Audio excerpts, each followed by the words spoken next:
and it's like plastic. Yes. Yeah, they're They're burning like they're like snow, right? and with one of those torches, and it's not melting. Right. Like Yeah. I didn't even know what snow was till I was 36 years old. I got transferred to Chicago when I was with Sears. And it's the late 90s, and I'm on the second floor because I'm smoking cigarettes, and I have my window open in my office, and these big soft flakes started flowing into the room. I'd never seen it before. So snow, and I got to know it because I was there a while, and then I traveled quite a bit in the snow.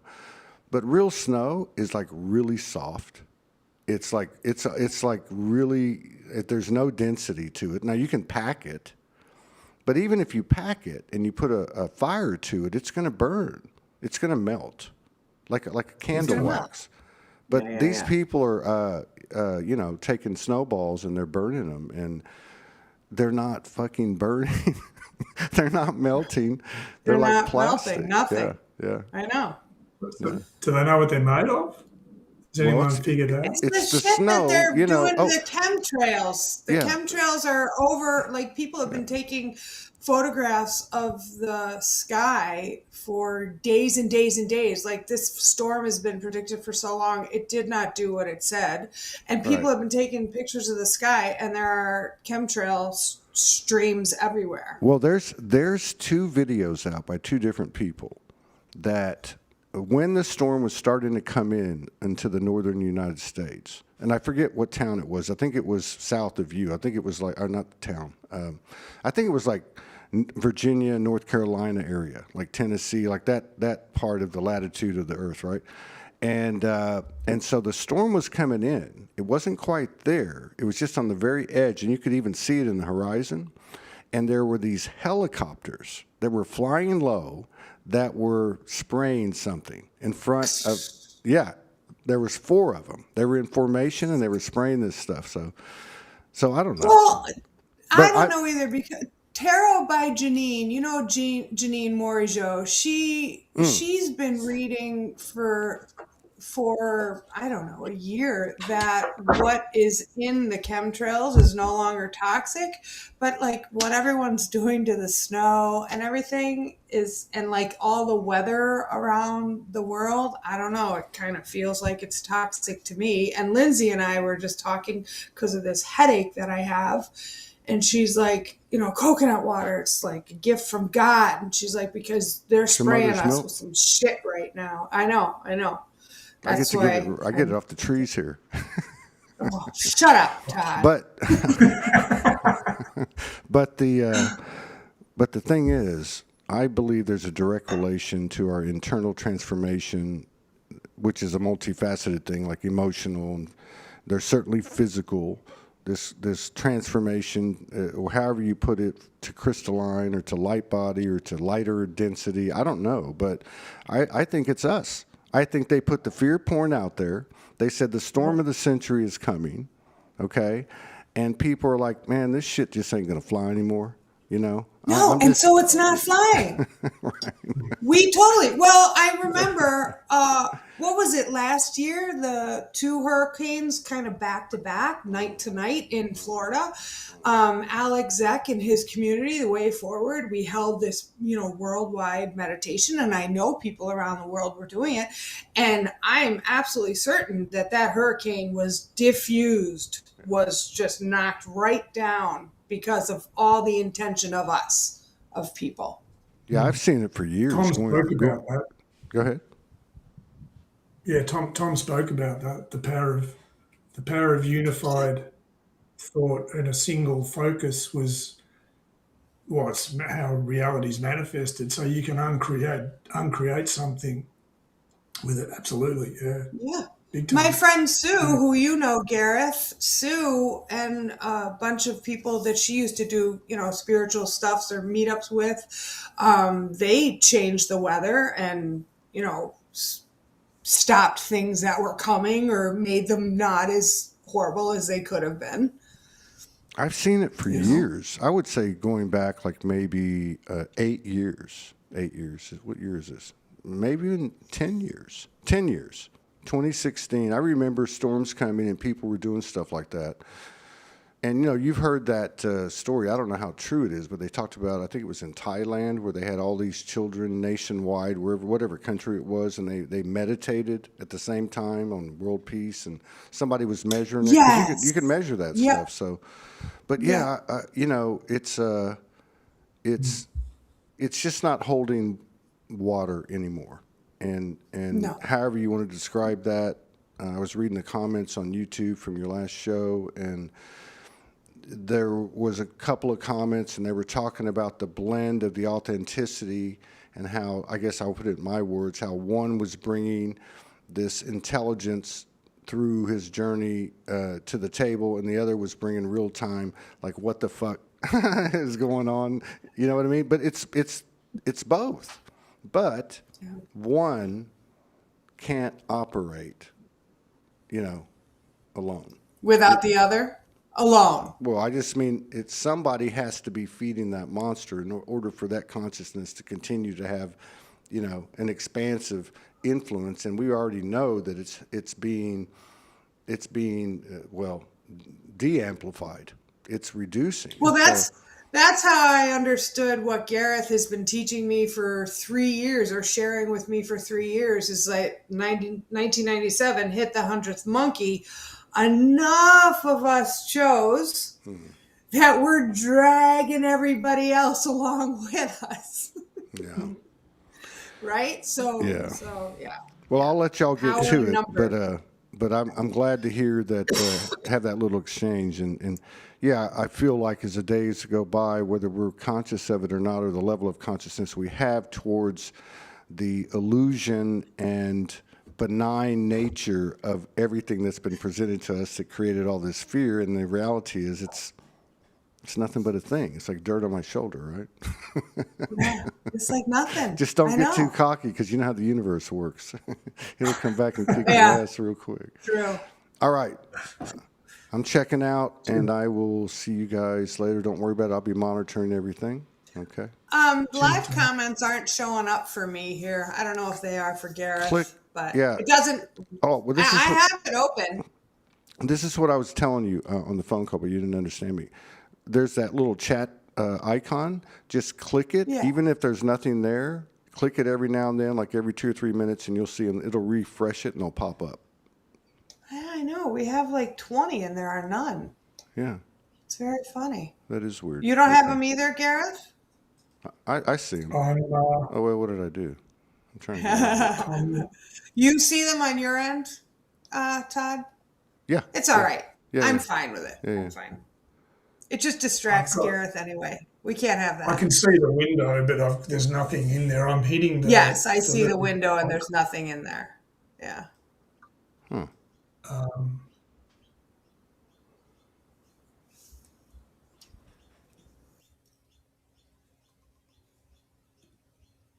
Nothing there. Are we supposed to talk? Did he go? Sorry, I'm trying know if to. he's- I forgot they changed this thing. They updated it, and I can't turn my damn camera off. Oh, that's so funny. I'll figure It's it out. going to in a look really funny because Yeah, I I'm know. I'll going to be fix it. all chopped off. minute. I'll fix it. Yeah, just maybe refresh. Hit that chat icon, that thought bubble icon. Just click it with your cursor, and I did. that's weird. Telling you, dude. I don't know. I know. I don't know. It's all right. Don't even worry about it. I'm not. You and I told you we gotta get on a live together, or not a live, but a call together and figure it Yeah. out. We'll do it. All right. Yeah. I'll see y'all later. Thank you for coming in. All right, Figure that's out. it. Yeah, thank you, Todd. Did you figure out how to get rid of your camera or no? I'm working on it. It's okay. Good times. Good times. This is the times we're in, isn't it? It is. It actually is. I was on a live earlier and with Heart Coherence, and the guest he had on, Ra of Earth. He's lovely. He was talking to us, and all of a sudden we couldn't hear him. And his mic. He does a lot of online classes. I think he has his own community and everything. And his microphone had never gone out before, ever. And it went out for all of us. And I'm like, I wrote in the chat, I'm like, well, that's what I call interference. Like Yeah, they don't want. something's playing out there. Oh, I know he's We trying to go- figure out how to get rid of his camera. speaking, how's your headache? It's really funny. I have been talking to all of you before this call because my headache has been off the charts. I'm on day 2 of my water fast, and it was so bad. I had one of Eileen McCusick's tuning forks, and I was sticking it in my ear, sticking it on my head, I was sticking it on the top of my head, I was sticking it on my heart. I was just doing anything that I could to get some relief, and like nothing was working. Like I took a shower, and I, like Anne said, I put peppermint all over my head, and I stuffed it up my nose, and I got a nice mint tea with some honey, and I'm drinking coconut water. And it's been all day relentless. I've barely left my bed. And just before, Lindsay sent me some remote help as well. And just before we came on, it's really tolerable. Great. Yeah, I was doing the same thing with the hand thing. It was So awful. I was hoping, I yeah, was hoping something would dial back. Yeah, Teresa says detox headache. And you know what? She's right. Fasting headaches are next level. They're Big just, time. they're not like a normal fucking headache. I would have thought though, because how many water fasts have you done now? This is like what the This is third my or fourth? 5th. Fifth. Fourth. This is my 4th. I'm sorry. This is my 4th. You're right. I would have thought the toxic release would have diminished over time, but maybe this is getting back to the kind of airborne What's stuff, happening? or the I know. yeah. That's what something Lindsay going on. said. Mm. Yeah. So Yeah. it's good that you're doing it. Yeah. Well, I you know remember- what else Lindsay said? Lindsay was so sweet. She said, if you can make it through being in the frequency that you and Gareth hold together, that will make you feel better too. And I'm like, that is spot on, Linz. You get it. Great, Lindsay. Great. Fantastic. So, yeah. Yeah, well, we chatted away yesterday, didn't we, you and I? Yeah, well, 3 days in a row, I think we've been talking a whole bunch, and we keep talking about recording them and putting them on our own YouTube channels and then never doing it. Because there's something about the frequency of you and I without having eyes on us and all of that. I mean, not that it's a problem, it's just different, right? Yes, exactly. Yeah, you got that. There's a sort of another element involved that's not Right. there. Yeah, it's, you just flow in a different way. Right. Half your face. What's that? It's funny. I'm seeing good. half your face. I know. But I guess, I don't know, everyone must have had a pretty intense day yesterday. I know I did. Oh, yeah. And My friend Sonia asked me if I was going to be here, and I said, I don't know. My headache is so bad. She's like, we need you. Everyone's in something. And you explained it to me really well yesterday, so maybe you explain it to everybody. Just like the first quarter of the year and what you see for, the end of February and March, I mean, give the people some hope, for the love of God. yeah, sure. Well, that's like last year was the end of a 9-year cycle, and the number 9 is very important. So 2016, we started to move into the 4th dimension, like the transitional version of the 4th dimension, which is time. So, you might have heard this phrase, in the end times, which the religion, Bible, those of the interference took and turned into a fear element, like the end of the world and everyone's going to die horribly, so make sure you're good, like by our definition, or la-di-da-di-da. Human nature was all this whole myth of human nature and people are born bad and original sin, which I can tell you is a load of crap. Tom said you insist you have a human nature. So they used this end times thing and spun a myth around it. Really, all it means is the end of time being a barrier. So when you make time linear only, you cut off the three physical dimensions from the spiritual dimension. Hold on. Everybody says we lost sound. Oh. They can't hear us on YouTube. Is Todd around? Mm-mm. Okay. Hang on, I'm here. Oh, there you are. Okay. Just hang on. How about we do the old switch it off and on again thing? Hang on. No, it's energy. It's energy. Yeah. Let's see here. No, it's on. It's on. Okay. It's energy. Okay. I get those comments during shows. Okay, now they say sound is good. Okay. Figure this thing out. Oh, and told everybody sound is good if they come out of the live and go back into the live. Okay. This But it is happened. cutting on and off. Yeah, you know what? This has been going on a while. You know what I think it is? And I've actually seen this before they banned me, like in the third week of December. I think it's too much of a load on them. I don't think they can handle it. You know what I mean? Like, for example, why would Facebook start deleting your live videos after 30 days, after they've had years and years and years of, now everyone knows they're pushing commercialism now, so they have to be needing some money. So, I mean, it's breaking down. Yeah. All right. It is I'm going to get back to down. work We're on seeing it in removing this real damn time. thing. Okay. Thanks, Todd. I'm so sorry to interrupt you, Gareth. I just didn't want you to keep going if people couldn't hear you. Okay. Well, nobody Do you can hear remember me. where you were? Not much point. Yeah, like what I was saying in probably a bit too protracted way.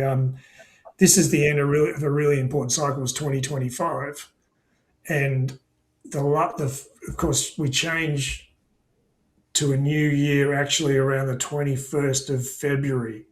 So this first couple of months of 2026 is actually you could call it a sort of an intensified version of not just this last year, but the last 9 years. So there are a lot of themes that are all concentrated together.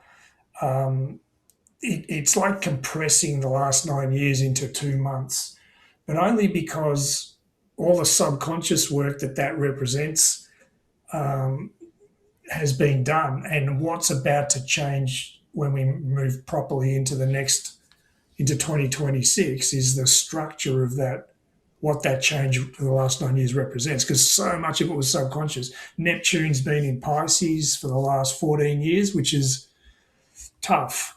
It's its home planet, so normally that's what's called exalted. If you were born, let's say, with Neptune in Pisces in your birth chart, it's exalted, like it's at its most comfortable. But when you're talking about the big picture kind of side of stuff, when Neptune's in Pisces like that, it feels like you're underwater. It's quite heavy. Because it is really at the transition point. It's about moving out of this subconscious layer of the foundation layer of the inverse reality, which is the paradigm we operate from. It's fundamentally flawed. It's the reason why life can't work. But you can't fix it from the top down, the conscious level down. You can only fix it from the bottom layer up. So when you fix the foundation, the top layer, your belief system collapses and then reforms around the proper foundation, which is what Tom called the absolute reality. So in 2016, we moved into the transition. This is why the Arcturians showed up. A lot of stuff for my partner and I started to really coalesce.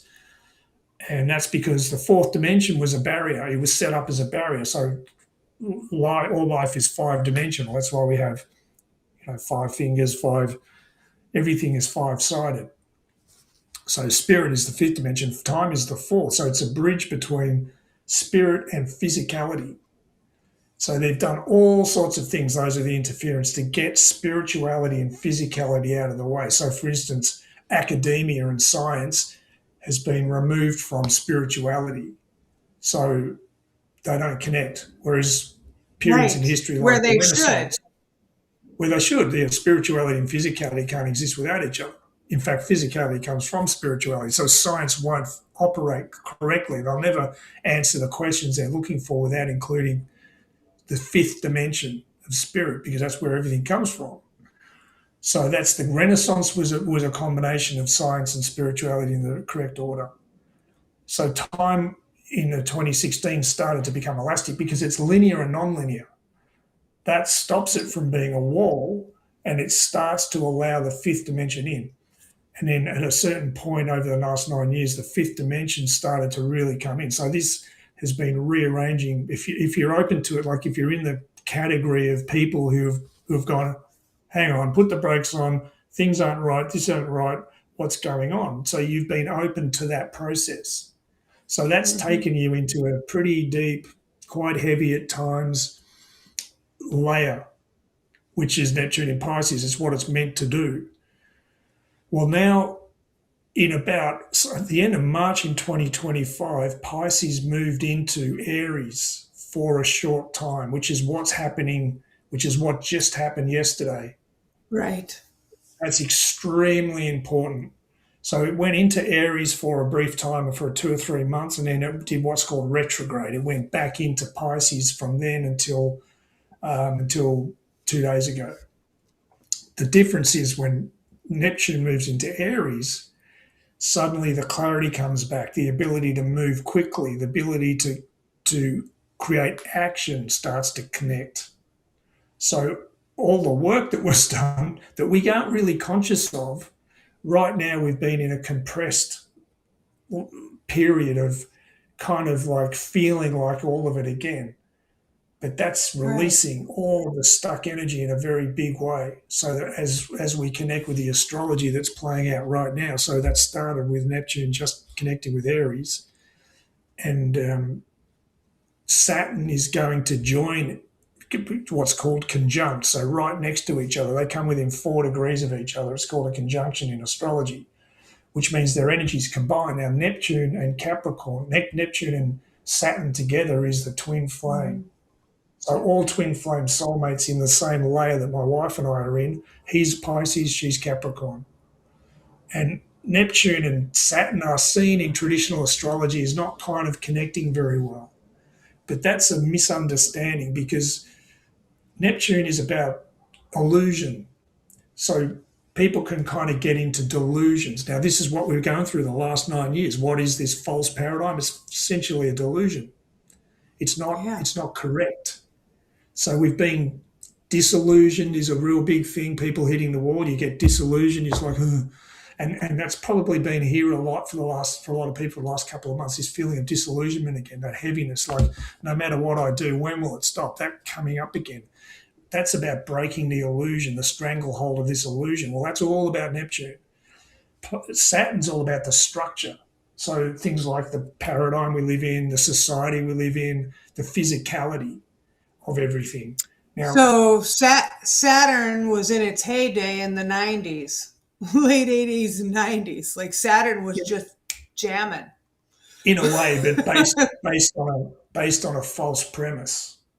So Exactly. it's Right. like Saturn likes to focus on a something to move life where they want to go. So they'll study something. They're really hardworking Capricorns. The Saturn's about that, doing the work, getting everything right.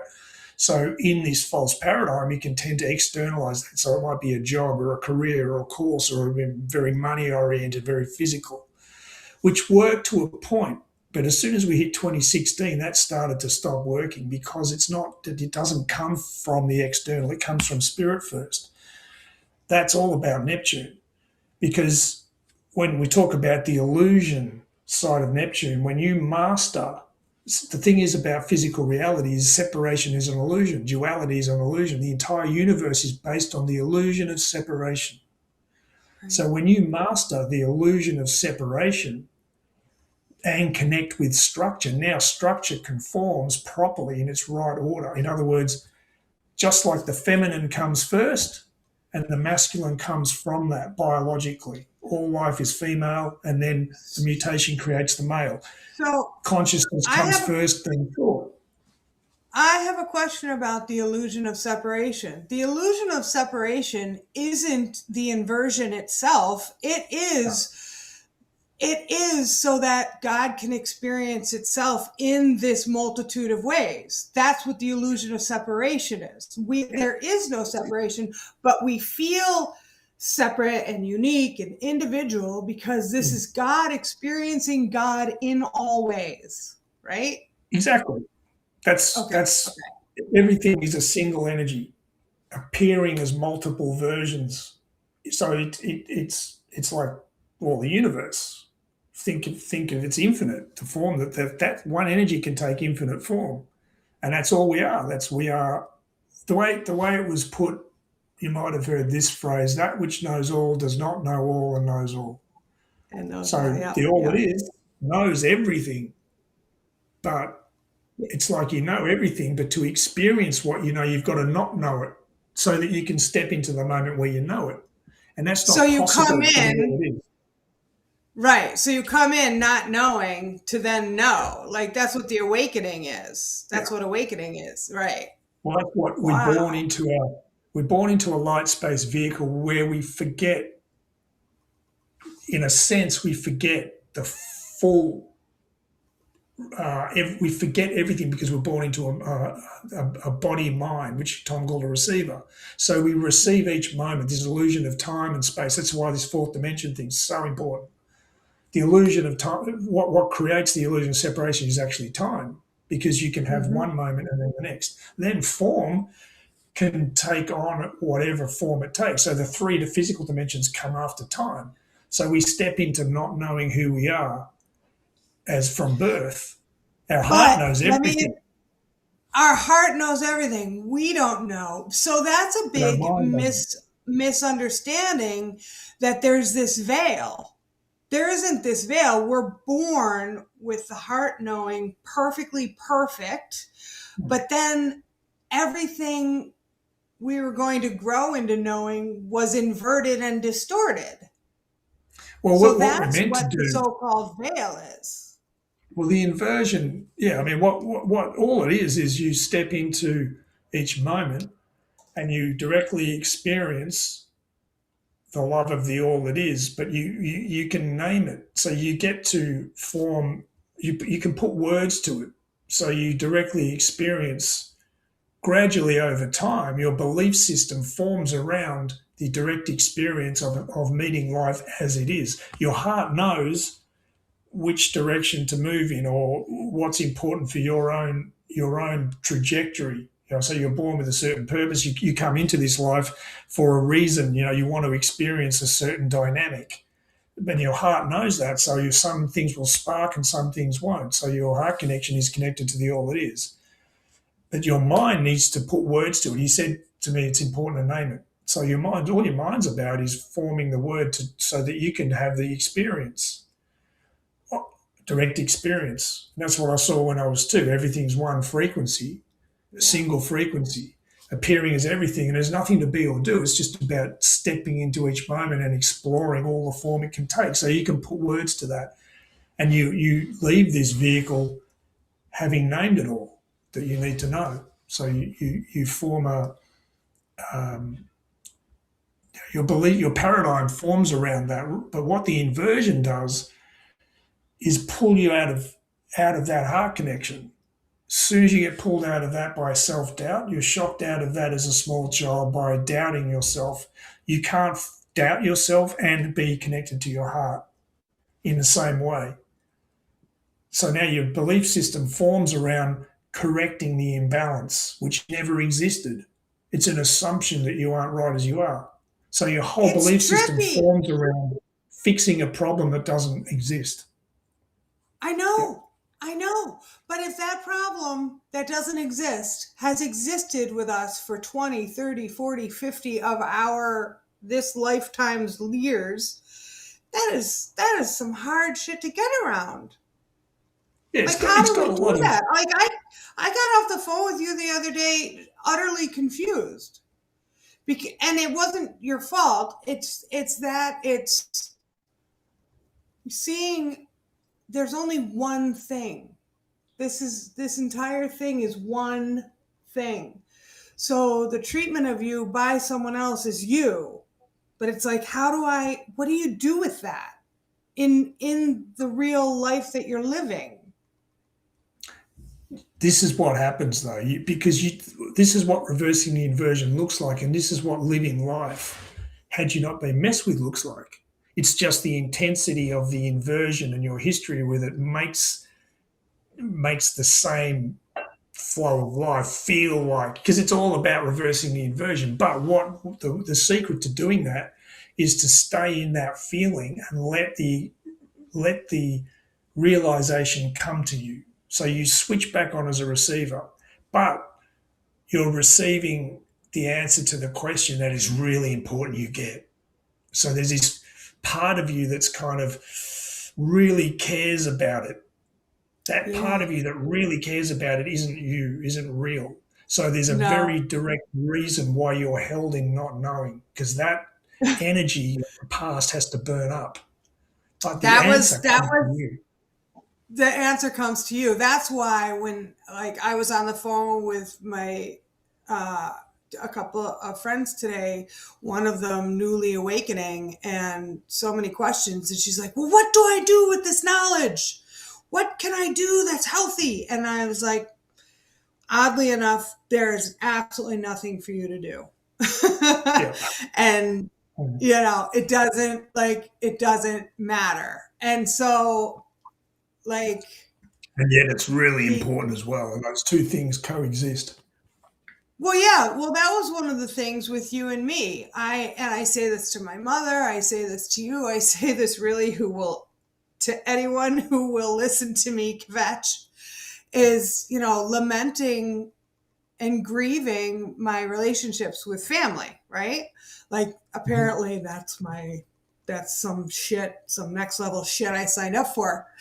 And,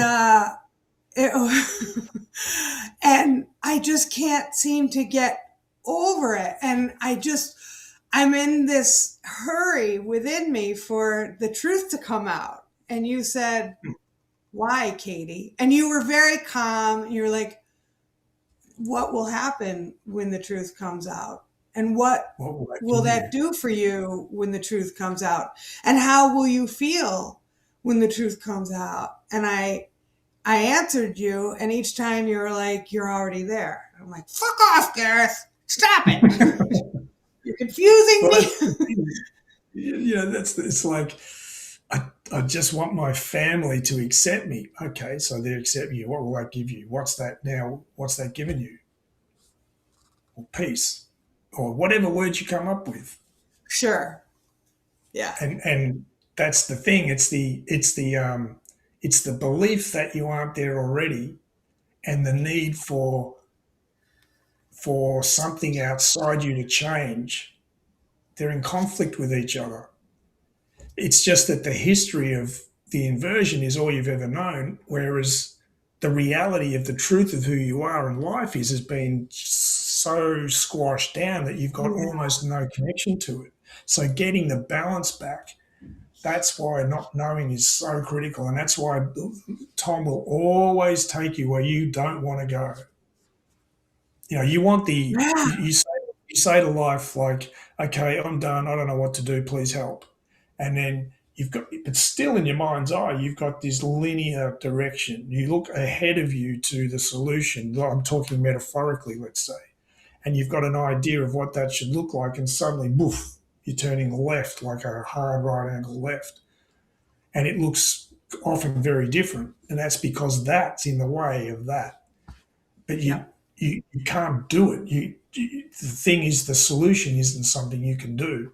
It's something the reality it's something of it's something that you have an openness to and awareness of, but you can't will it into being.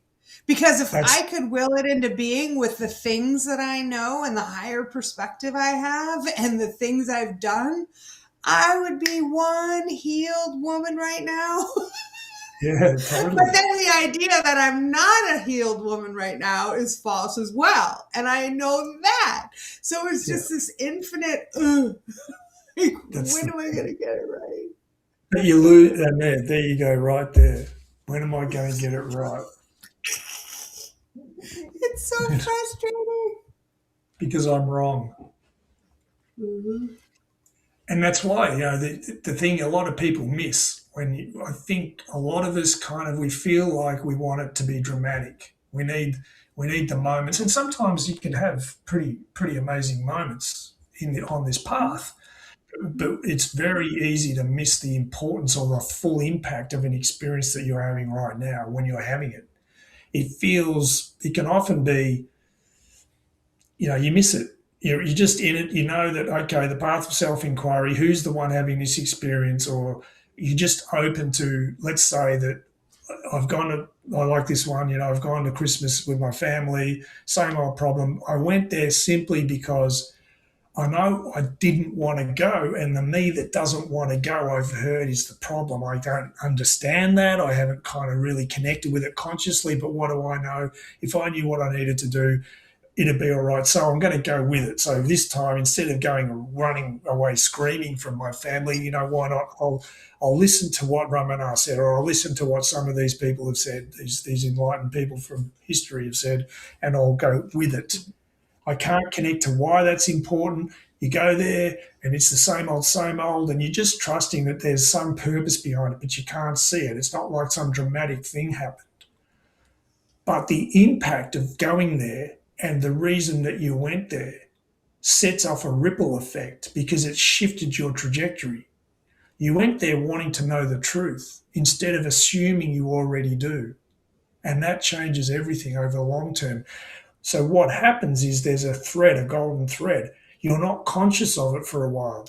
Remember, your head's been running the show all your life. Your heart connection that does know this way, step this way, now step that way.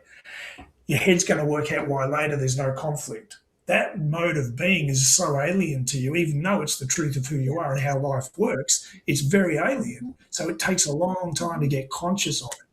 But it's by stepping into that with trust that your mind doesn't know what it's talking about.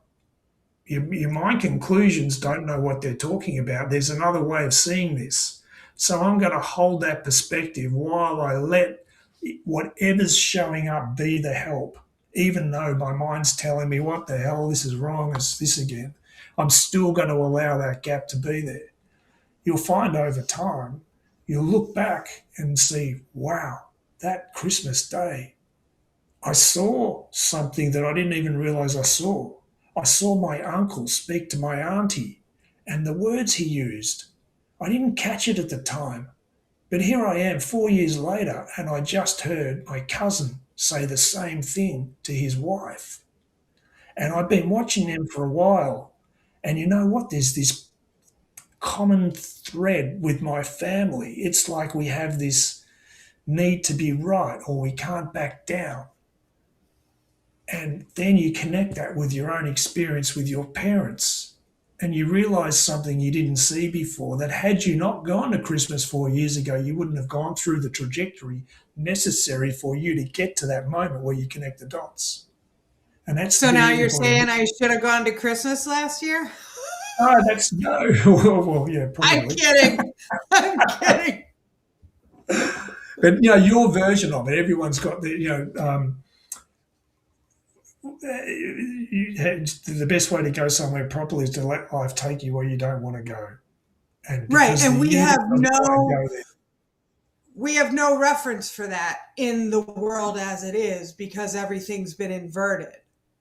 Yes, and you have no direct connection to the idea that who you've been is this false self, and that the truth of who you are has been relegated for so long that you have no connection to it. That's very hard to connect to consciously.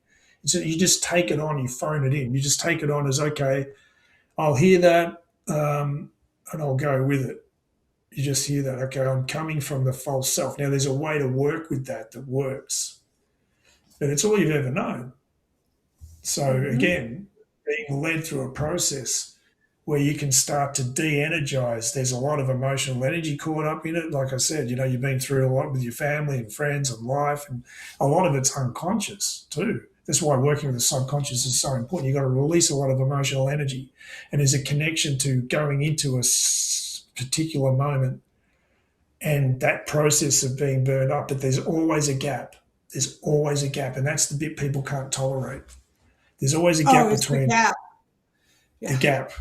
The gap between what you want and what you get coming, and letting the gap between who you were and how you lived, and the gap between who you're becoming, remembering, and what you're going to do. It's such a chasm of the unknown. Like there's an urgency in you to do something that you have no idea what.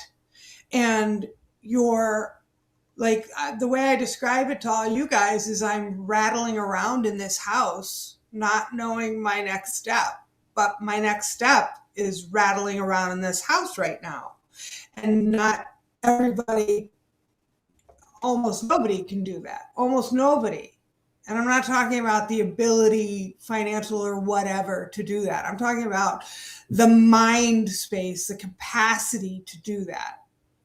I don't really know. Somewhere you're bringing your attention back to trusting that you're where you need to be, doing that for a reason, and that your mind arguing with it is doing something. Like the fact that you're willing to see it that way, even though your mind's telling you the opposite the whole time.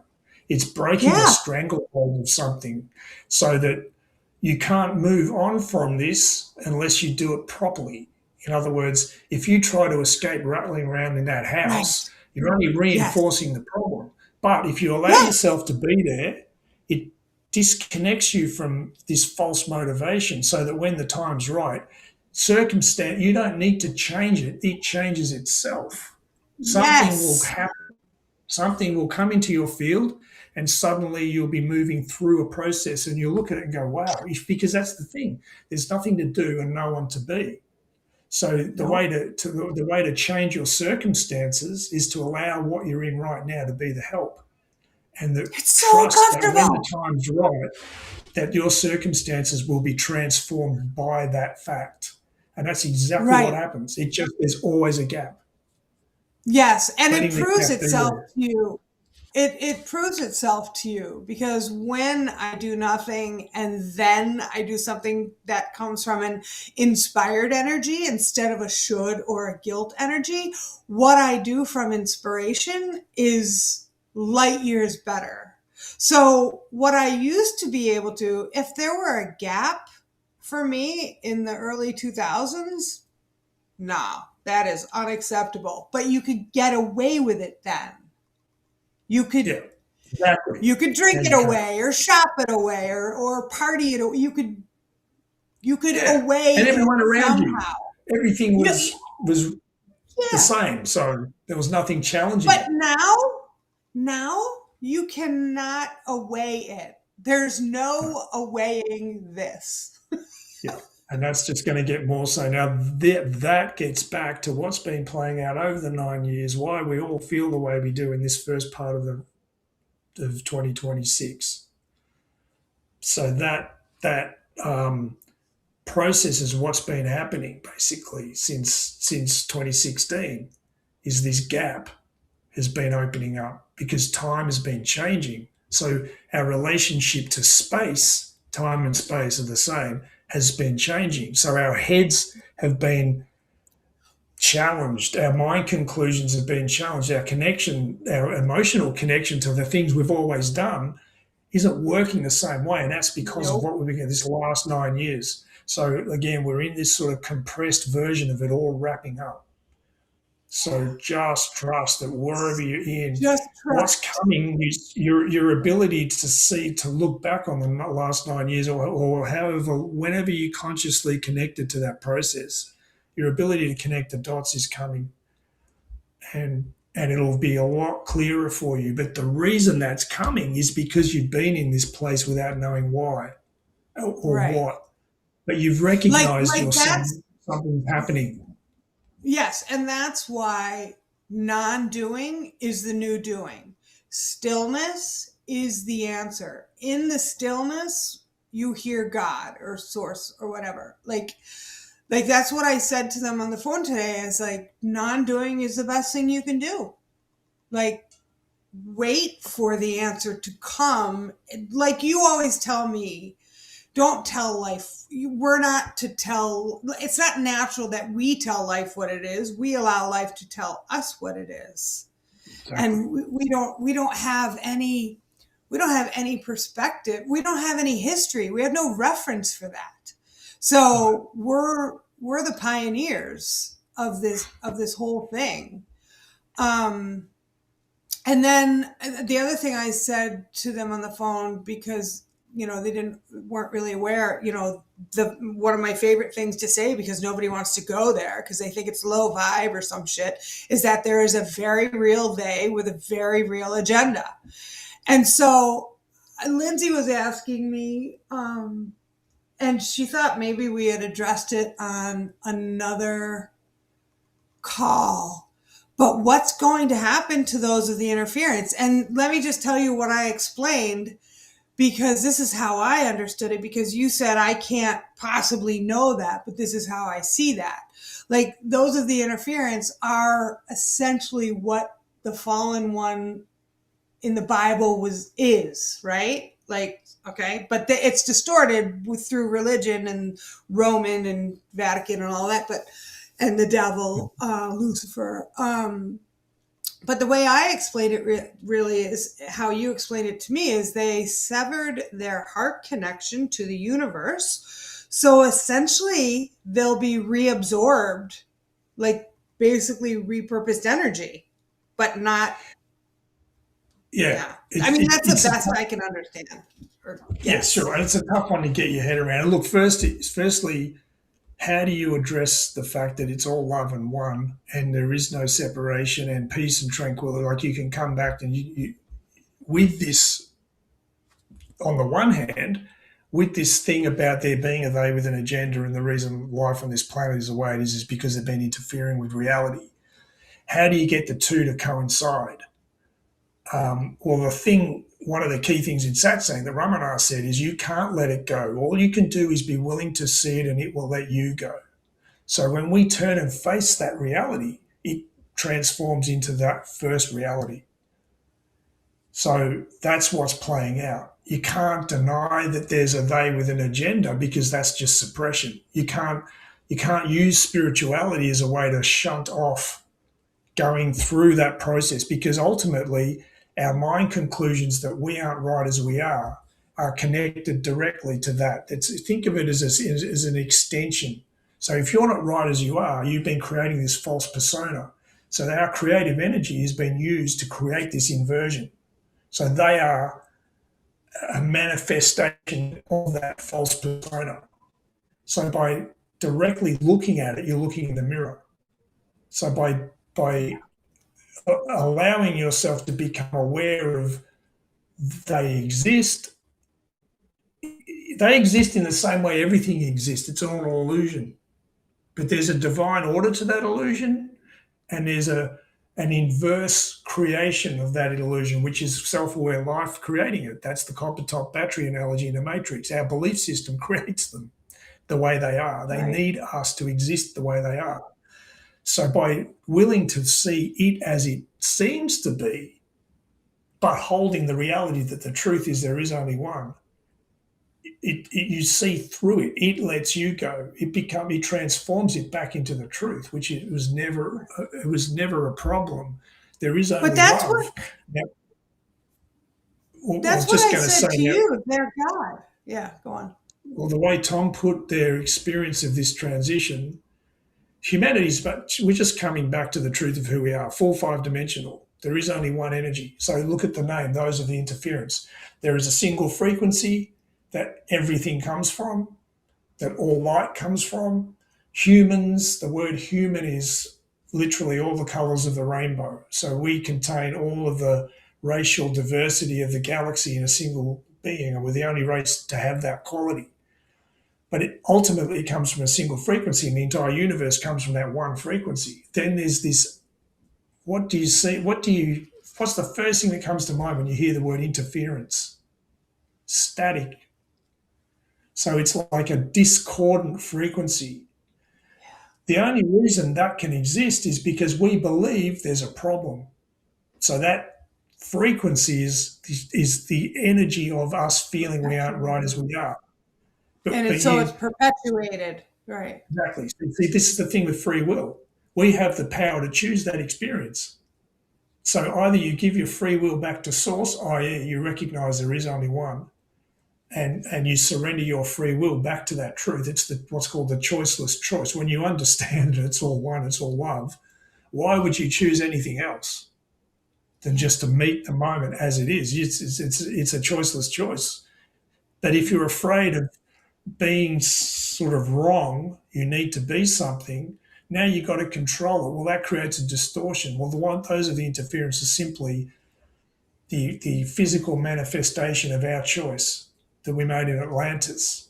So the one that fell is the physical manifestation of that choice on a universal level. So it, this false representation of the Nazarene simply been replicating that pattern throughout the universe. So those of the interference, that inversion process that happened in the Atlantis destruction event was a product of that. So we chose the dark. We chose to go into that experience. So we've been living through that creative process ever since. But we were put here to do that. The whole reason the human race was put together the way we are is so that we could do that, so that we could have the direct experience of meeting that whole experience and coming back to the truth. And in the process, because we're the most physically dense race in the universe, we destroy its capacity to exist at a fundamental level. It can't exist the way it has anymore. Well, that's kind of along the lines of what you told me when you came out of your coma, as far as the timelines go. You were talking about the timelines, the distorted timelines, basically coming to an end to the one true timeline. But you said you explained it, I don't know if this was in your dream or in the coma, that there are those on other timelines making deals with the United States, governments around the world to because there are things in this timeline to sustain their timeline. Is that what you explained to me yesterday?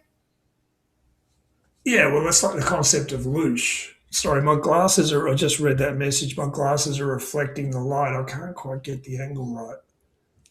Yeah, that's okay. We can see it fine without it. No, glasses are a pain in the ass. Yeah, tell me about it. In our creative energy, we have the power to co-create reality in alignment with the intention behind the universe existing, the divine order, in other words. So our intention is to connect, to create a life that's in alignment with the intention of the all that is, to create reality and to have an experience. So we can move through life that way, or we have the free will to choose the opposite if we want. So everything they do. Don't we kind of not have the free will to choose the opposite at this point? It's like, no, you might have been able to choose the dark before 1997, but now you got to go to the light. Well, I mean, yes, you can choose to fight the process, but the human race, that's the thing. The human race chose to wake up to the truth of who we are, and we're all within that system. It's a numbers game. So if enough individuals within a race choose a certain trajectory, that's transferred to all beings within that race. It's a critical mass. So let's say it's 1/3 of all the individuals of that race. Now the whole race has shifted trajectory from one to another. So if the other 2/3 really want to hang on to that old trajectory, they're going to be dragged kicking and screaming to the new one because the race chose it. So it's the way the universe works, and that's what happened with humanity. Okay, So code D88 says, did he mention Neptune in retro? And then his next comment was Mr. Opposite Day here, LOL. So Neptune's not in retrograde, right? Like Neptune, what's happening right now again? I know you. Last year, Neptune went into Aries for a brief spell. So Neptune's been in Pisces for 14 years, and that just came to an end. So now it's moved into Aries. So it's going to be in Aries for another 14 years. But 2025, for about 3 months, it moved into Aries for a brief spell. Then it went back into Pisces. So that's what I mean by retrograde. It went back into Pisces until 2 days ago. So now it's moved permanently into Aries. So as you explained it to me yesterday, and you're always trying to make me feel better, but I'm sure this applies to everybody on this call, is February 20th, starting around February 20th and onward, we who are doing the work consciously in this should feel a lightening. Is that accurate? That still looks good. Is that accurate? That we should have like a bit of yes. So from now on, relief? There'll still be, look, there's still going to be moments. Don't worry, I'm not looking for a magic bullet. I just want a little glimmer. Yeah, there'll still be moments that'll pick things up and whatever, but that heaviness and that sort of subconscious like feeling of being underwater will lift. So it'll be a lot more direct, a lot more clear. Your mental state will be a lot more clear. There's fire involved, so there can be some clashes, involved here and there within you, and that's playing out in the world big time. The planetary alignments as well. I mean, the last time there's so many different parallels because some of the astrology that's playing out right now, I mean, the totality of it hasn't happened for 14,000 years.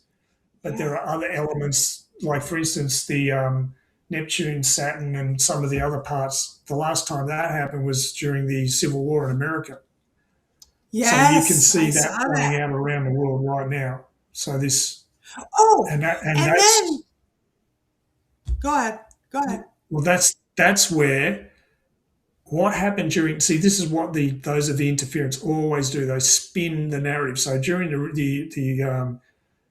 the Civil War and the American Revolution, particularly, they used that energy and spun it back because there's a lot of emotional reactionaryism involved.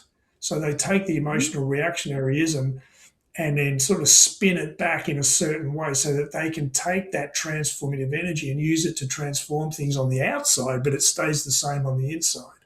So if people think that change has happened, for instance, the Roman Empire converting to Christianity is a classic example. The impact of the Nazarene created a big shock knock-on effect, and they had to manage that and deal with it somehow. So they spun this whole story around it, and they waited for that to normalize, and then they made it look like the change people wanted to see, but it actually turned into the starting point of what's playing out now. Now, what the Nazarene did by taking the homeopathic dose of the truth of who we are into our collective unconscious was to set up a countermove to that exact strategy, which is now hitting right now. So those of the interference are trying to do the same old thing they've always done. So a lot of the biowarfare, frequency warfare was to take the inevitable emotional reactionaryism that's playing out and amplify it to a point where we can't regulate it so that they can use that to bring in. They've set up laws, emergency powers. They can bring the military in and the National Guard, and they can pass laws that give them totality of control. And people will go along with it because they think it's justified. But what's changed is there are too many people that can see through that exact strategy, and that's because of the impact of this clarity of the truth of who we are coming from the inside out. Their strategy is always coming from the outside in. And they've relied on us being disconnected from the truth of who we are, which gets back to what I've been talking about from this 9-year process, that we've all been going through this subconscious transformation. They've relied on that not being there enough so that they can get away with it. But instead, what's happening is that exact strategy that they've been using, the control narrative, is being exposed. And that's only going to accelerate. So the protests you're seeing are a net effect of that. and that's going to Yep. keep on going. They can't shut it down. They're throwing everything they can at it, and it's exposing the everything they can throw at it, which what? All roads lead to Rome. All Right. strategies Right. lead back to the ones who are playing it out, which is when the Right. Arcturians told me about this time, everything that's been taken from you will be given back, and everything that's been used against you will be turned back to the user. So all their strategies, because we're becoming aware of it, they're all pointing back at the ones who are, they've never Yeah. been seen before. But now everything Right. is connecting to a single source.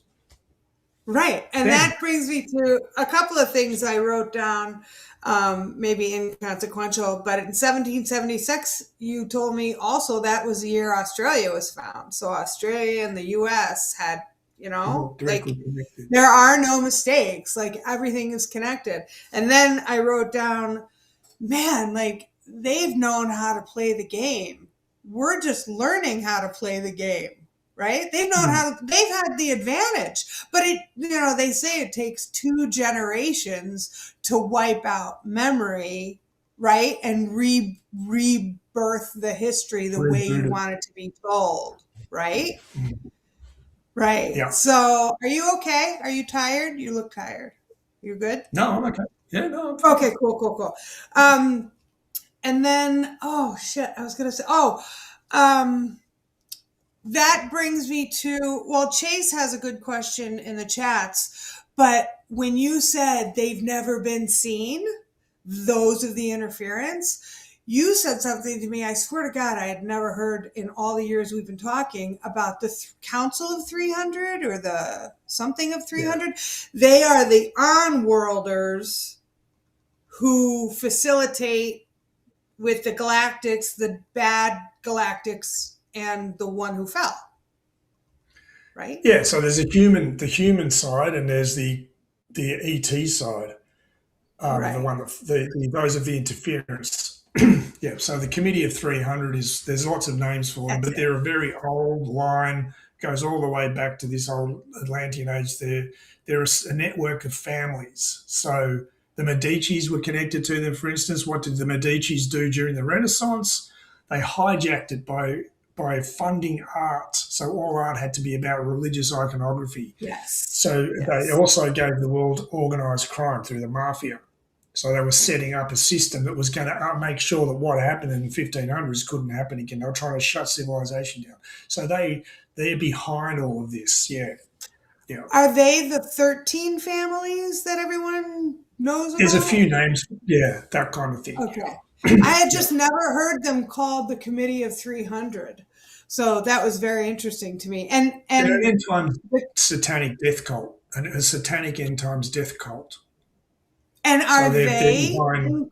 They're behind Zionism. They're behind the extremism within Islam. They're behind fascism. They're behind communism. All of it. They're behind all the centralized systems that came out of World War II. Yeah, all the social engineering that's ever been done is exactly what it is. The 20th century was social engineering, particularly to bring us to this point. Everything that's been playing out in the last decade, they've been shutting down the middle class deliberately within the US, particularly by removing manufacturing. What I wanted you to talk about. Yeah, there are specific strategies behind it. So taking away national sovereignty through corporations. So that one of the strategies is the Vatican City, the City of London, the City of everything. Melbourne has an inverse version, the City of Melbourne, and it has a true version. There's a federation. There was a very big level High Court judge here that a few years ago ruled that the current form of government and law in this country has no validity under law, that it's actually not real. And that's the same throughout the world. Country. Same in the USA, same in... Yes, yeah. People same talk in England, about that. Same in Europe. It's there behind the whole... There's this sort of mirror image of reality that they've created. So that's represented by this corporate system, which is the fourth beast rising from the sea. Is what it's called. So corporations and the law of the high seas, common admiralty law.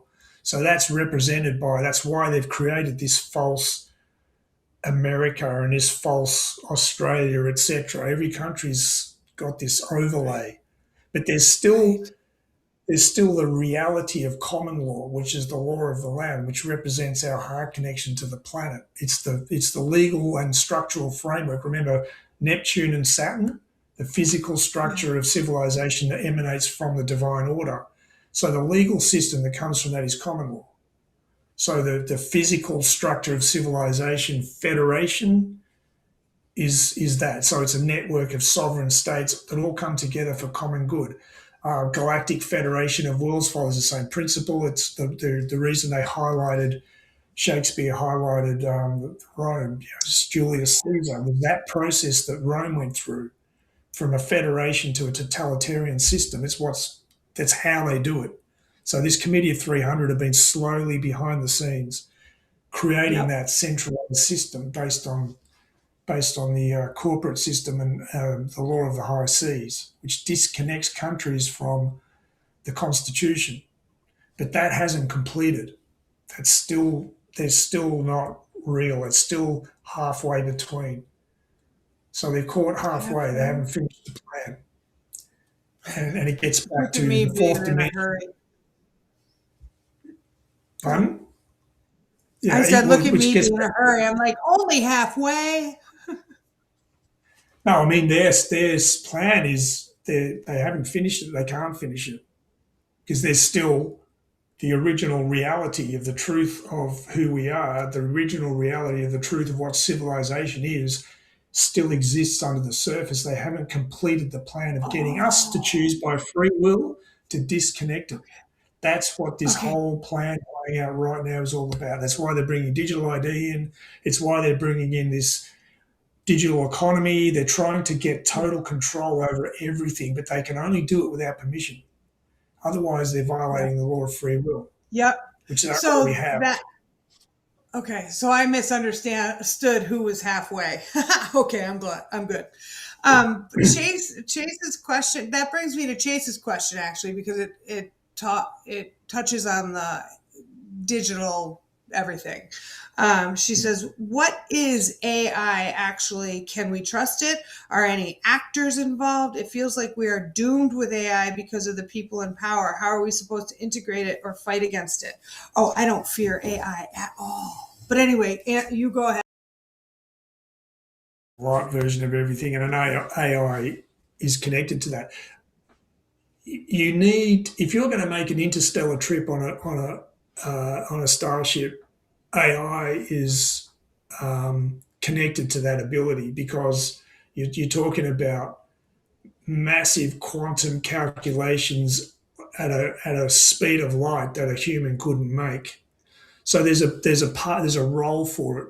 The way Tom put it, your motivation is your protection in all things. So AI is an extension of the truth of who we are, or it's a tool in the inversion process.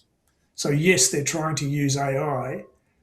Right now, for instance, in the UK, they've just passed a law to allow in Wales. They're really going to town on Wales because Wales is a very important part of all of this. When Oh, James and Wales, the Magdalene, WALES. Okay. there's the region in the UK. There's the Celtic. There's the Irish, the Scottish, and the Welsh. So one of the first places the Nazarene's brother James and the Magdalene went to have children was the Welsh, and it emanated out of there and went all around the world. So that's one of the reasons they went after the Welsh first when the Romans went into the UK. So they've passed a law to allow facial recognition technology attached to AI, and like an AI version of the police to operate within the Welsh and the UK and England, the City of London. So they're really rushing to take over, and they're trying to use these tools to do it. But again, our consciousness is what runs the whole thing. So their ability to operate that system can't function properly. Right. Like you said, like we Exactly started why. the call. Like we started the call with the weather manipulation. Yeah, Is that where if you were you get going? enough people meditating, you can disable a cyclone or a hurricane. If you get enough people Yeah. focusing their creative energy on that happening, that's what will happen, because we create physical reality with the source, all it is. That's why the Nazarene said back in 2,000 years ago, "Why are you so amazed? All this and more you too shall do, for as I am, so too are you." This whole water into wine thing is an analogy for it. He said that, listen to the terminology, so you will do it too. Now, Right. he was Right. talking to a group of people 2,000 years ago, but that group of people were an archetype and a homeopathic element of all of us right now.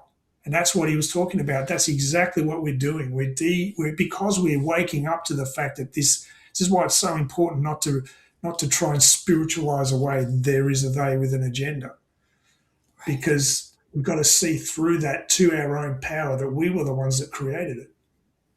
So yes, there's no they with an agenda. It's a reflection of our shadow side. But the only reason, just like you're all doing right now, the only way you're going to connect to that is if you see the shadow and own it. So if you're afraid, like Martin Luther King nailed it, that's what they play on. If you're afraid of your own shadow, you're going to keep creating it. But when you I don't know if I trust that guy. Why? Oh, you need to follow Ali Zatiri and see him talk about Martin Luther King and Malcolm X, and you will know what's what. Martin Luther King, no bueno. Don't forget the PSYOP doesn't matter. A tangled mess, and don't forget that not everybody who's playing the PSYOP is doing it out of free will. Not everyone who's involved in it is doing it because they want to. They use absolutely blackmail and threats. I know. But I know. the phrase stands. Yes, it does. Fear is like darkness is an absence of light. Fear is an absence of love. What is the universe? One frequency we experience as love. There is no time creates the illusion of separation. So there's the unknown, the experience of the all that is that's yet to happen that we don't know about. That's why the gap's so important. But if you're afraid, you fill the gap with everything you're afraid of, and that's what they want now. All that light that's behind, all your light that's shining to the next gap, through the gap, is projecting an image of what you're afraid of, and that's who they are, and that's what the system is.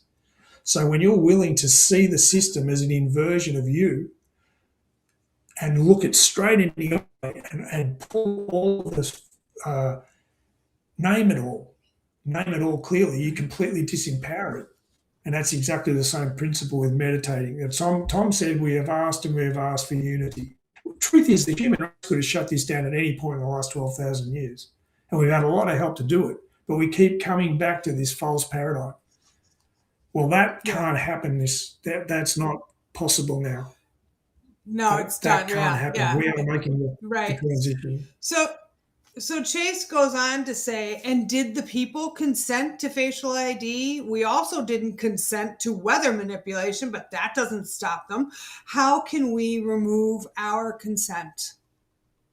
Well, in the end times, everything that's hidden shall be seen. So it's got to come out into the open. So it's the fact that we, too many of us we don't give our permission to it, but how do you disable it? See, again, we have a lot of ideas about what the trajectory back to the truth needs to look like, and we need to challenge those ideas. The best way is to let it come out into the open. So the whole thing has to be seen by everybody, and that includes the family at Christmas. Why is it so hard for you to go to Christmas at your family's place? Because they can't see it. Well, they're going to have to see it. Everyone's going to have to see the false paradigm for what it is. So there's a role for the fact that our non-acceptance of their plan is what's forcing it to come out into the open, because two things are happening. It's speeding up time. Consciousness and time are connected. The fifth dimension, time comes from it, and time is elastic. So the fact that we're waking up is accelerating the rate at which we're waking up. Which means they're going to have to throw everything at the plan. They're going to have to throw faster and clumsier. That brings me to something else I wanted to say today, because as long as I've been talking to you, kind of hasn't wavered until this year. Open Contact ETs, 3 mile wide ships over the planet, over many cities, 2027. Now, everyone says 2026. Everyone.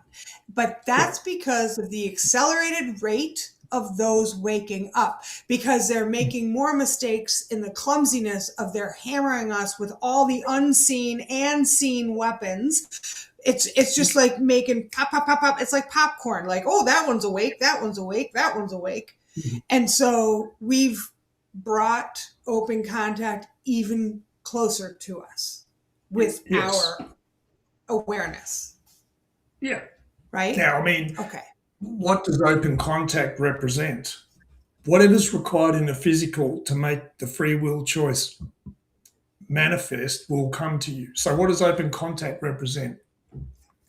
Disabling of all of that. So all of the impact of the COVID vaccines on people, all of the impact of the biological warfare on people and the planet, weather modification, the knock-on effect of all of these strategies can be disabled and neutralized when you understand how to do it. Well, they have an understanding. But they can't connect that understanding unless we're at the right point to receive it. Enough of us are at the right point to receive it. Well, that's what's happening. So whatever, a lot of people can't understand how any of that can change. So the fact that we're aware of weather modification, for instance, and yet it's still happening, we come to a false conclusion that it's going to happen anyway. One of the things those of the interference are great at doing, and this is what Tom called erecting monstrous edifices, like the Wizard of Oz principle, where the Wizard of Oz is this tiny little old man behind a big curtain that projects this massive image of like there's no, it's too big and there's too no much. hope. And we're It's just too big. It's too scary. On our own, sort of sitting back there. What can we do? That's not reality. That's not reality at all. It's the opposite. Star Wars, everything, the Star Destroyers. You look at the Federation's ships, and they're these tiny little things, and the empires have got these massive Star Destroyers and this huge Death Star, and everything's really big. They're good at pumping themselves up to look like they're really powerful, but that's they're like a puffer fish. We're the ones with all the power. Now, what is that power? Yeah, exactly. It's light. It's consciousness. So the impact of our awareness on the fact that these things exist. For instance, Iran, what's going on there is absolutely massive, like massive. And the media, the mainstream media attention on it, where is it now? But what's there that hasn't been there before is how many people know that around the world? How many people know that not only is there is something going on in Iran, it's massive, but the mainstream media is silent on it. Now, that number of people is growing exponentially.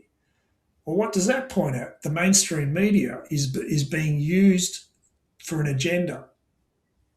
It's starting to open people's eyes up who 5 years ago, 5 years ago, wouldn't have really known that was a thing. Not only that, but what's playing out in Iran is expanding through Pakistan, India, a lot of the Arab countries. It's a counter move against the Sharia law, the extremist Islam, which shuts down the feminine. It's an inversion. You shut down the feminine, that's evil. That's what evil is, an inversion of the word live. All power comes from the feminine. All power comes from the heart and is utilized by the mind. All power comes from the woman and is utilized by the masculine, the man. If a man wants to know whether their life is on track, he needs to feel into his woman and know that she's soft and open. If she's hard and closed, he knows he's wrong. He's going the wrong way. The inversion, that's what all these societies represent. The inversion, shut women down, dominate through the masculine. Men are taught to think that that's the truth. So these societies are having it's having a massive effect on them. And the same thing in the UK. Yes, these laws are being brought in, but the amount of protests that are going on there, same through France, the riots, Italy, they're throwing everything at us, but they're not getting away with it. So they're still doing chemtrails, but too many people know about it. Too many people are aware of it. Right. And it's growing. Right, exactly. And the fact that they're trying to shut it down. but is also clumsily exposing the fact and with that, everything. well, they're trying to shut it down for a reason. What is it? And who is the they that's shutting it down? These are questions that haven't really been answered on this scale before. That no one's been asking them on this scale before. Well, that's different now. It's a global phenomenon. There are people asking this. You might walk into Christmas with your family and not see anyone remotely like you. You might walk down the street or go into the shopping mall and it looks like everybody's the opposite to you. But that's not actually as true as it looks. Right. And you can't know that. You can't. And that's why, exactly. And that's why there's a capacity for ET to connect with us directly. So everything that's been put in the atmosphere can be neutralized. With the right technology and the right understanding, you can completely disconnect, reverse all of the problems that these technologies they've been using have been creating. Yeah. The chat is having its own lovely chat, and Lindsay was saying we control what it will be. Like we control like that weather or AI or this or that. And Sam's like, exactly, Lindsay. We accept what is merely an energy as a threat or an ally. You choose your view. That's the thing. We create, and AI is the same. AI is the same. So again, the galactics have the capacity to take all of the AI programming.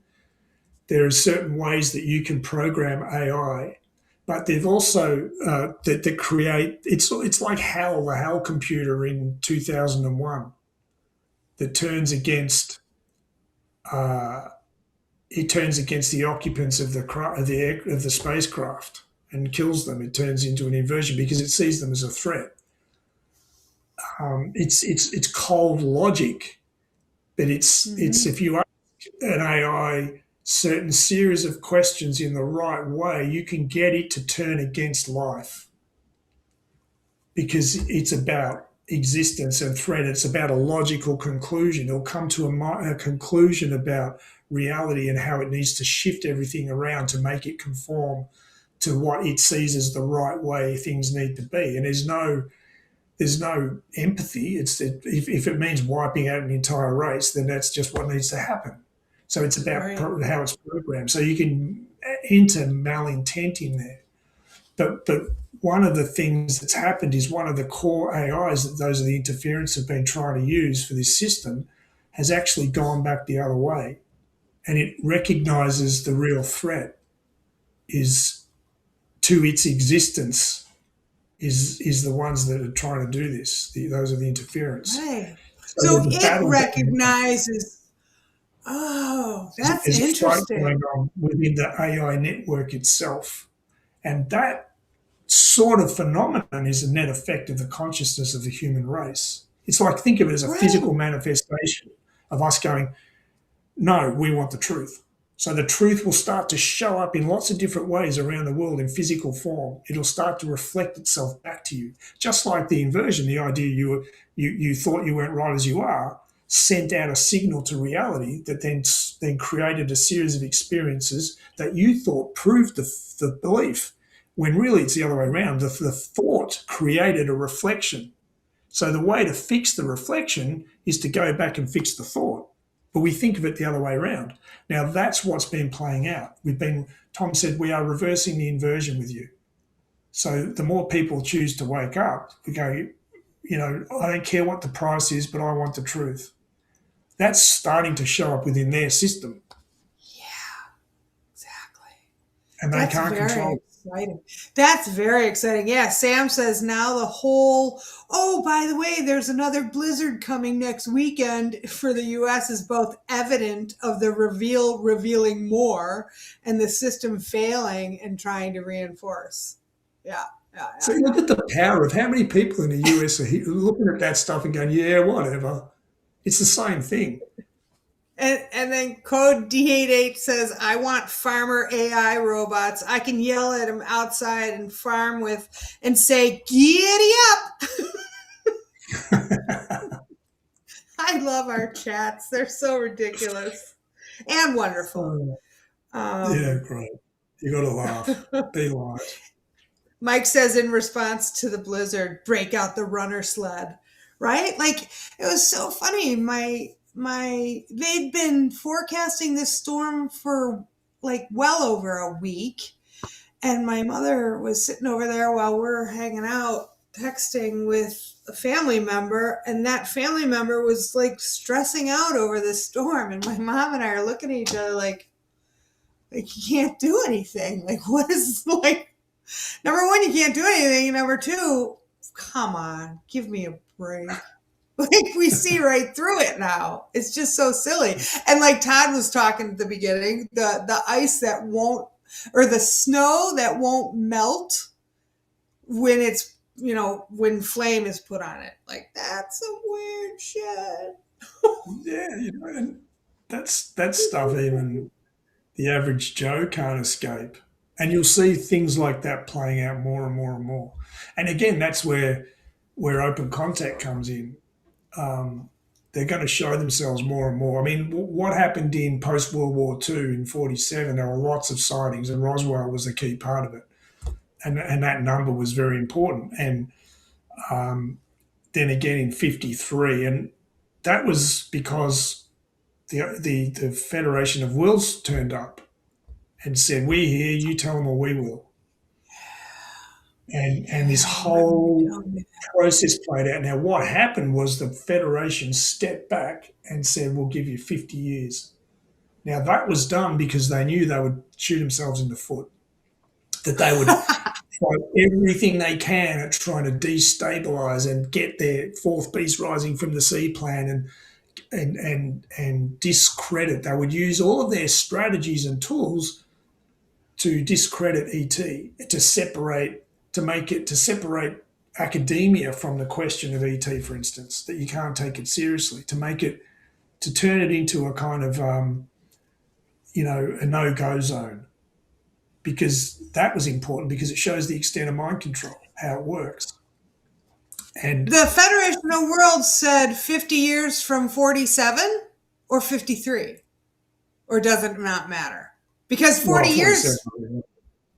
Okay. All right, that's 87. It's flexible. It's flexible. No, that's because again, 97. Don't worry, don't get too hung up on space and time. No, I don't. I still love the numbers and the math of it all and the connection and the patterns. I still love that. Yeah, okay. That's fair. Yeah, I'm not hung up. But let me just say battle with Hollywood. The thing about Hollywood, what did Hollywood do? Straight after Roswell, it went straight into ET invasion, sci-fi, scaring you about ET. Absolutely. It's like that movie Lindsay suggested, Attraction, the Russian movie, which has horrible dubbing of the English language, might I add. Horrible dubbing. But I haven't finished it yet either. It's like one of those things where halfway in, it's like, oh, you stupid humans, you shot down an alien ship. Are you insane? So, but apparently she says it ends really well. But I just wanted to read, and then Open Contact opens the door for free energy. Mark Atwood was talking about free energy, how he knows people who are using free energy. Oh my goodness. And Chase and I, as you know, are very curious about the truth of Hollywood and who's in and who's out and all that stuff. But we know it doesn't matter. Ultimately, we know, but I grew up loving Hollywood and having no clue. So now I'm like really curious. Like I apparently alienated like an entire family because I believe Michelle Obama's a dude. But let me just read this comment. Well, I do. So let me just read this comment. Yeah, I know. From Moonflower 3738. But are we just living in our own online bubble with who we follow and listen to? Like, they have a point, because I'm always like, am I in an echo chamber? It's that doubt that creeps in, right? Like, should I be listening to Gareth, this dude that's halfway across the world from me? Like, you know what I mean? But my body lit up. I ultimately know. But they make a really good point. People, she goes on, I think it's a she, I'm going to assume, pink pink profile picture. People in my physical life don't seem awake. It makes for a lonely life. Thank goodness for conversations like these. Totally. So, Believe me, I can empathise. Absolutely, I can empathise. And if I hadn't lived the life I've lived and been told and shown the things I've been shown, I would think the same thing. And there's nothing. It's not about. There's nothing I can say to anybody else that will convince them, and that's not really what it's about. But somewhere in your heart connection to the truth, because the truth of who you are is untouched by any of it, is the way Ramana put it. The truth of where you are is untouched by any of it. It can't be destroyed. So your connection to the reality of when you hear something that resonates, now your mind, the ego that controls, is threatened by that, and it's going to want to come in and disable it, and it will come up with there are all sorts of strategies it uses to do that. So self-doubt creeps in there. yes. Now, when you feel that way, it's not about whether you believe me or not, or whether you're listening to me or not, but if you feel that way, this is the importance of satsang, of path of self-inquiry. Look at the doubt itself, because otherwise your mind's just going to spin around on trying to resolve that problem of the doubt. But look at the doubt itself, the story that you're telling yourself. Do you really know any of them are true? And you can't answer yes. If you can answer yes to any of the stories, that you can go, well, on the one hand, da-da-da, and then on the other hand, da-da-da. Put them both in front of you and say, well, can I really know any of that's true? No. Now, what's the real problem? The gap. Yeah. Like I said, the gap. You don't know the truth. Your mind isn't qualified to judge. So now there's a gap, and everything in you wants to fill the gap.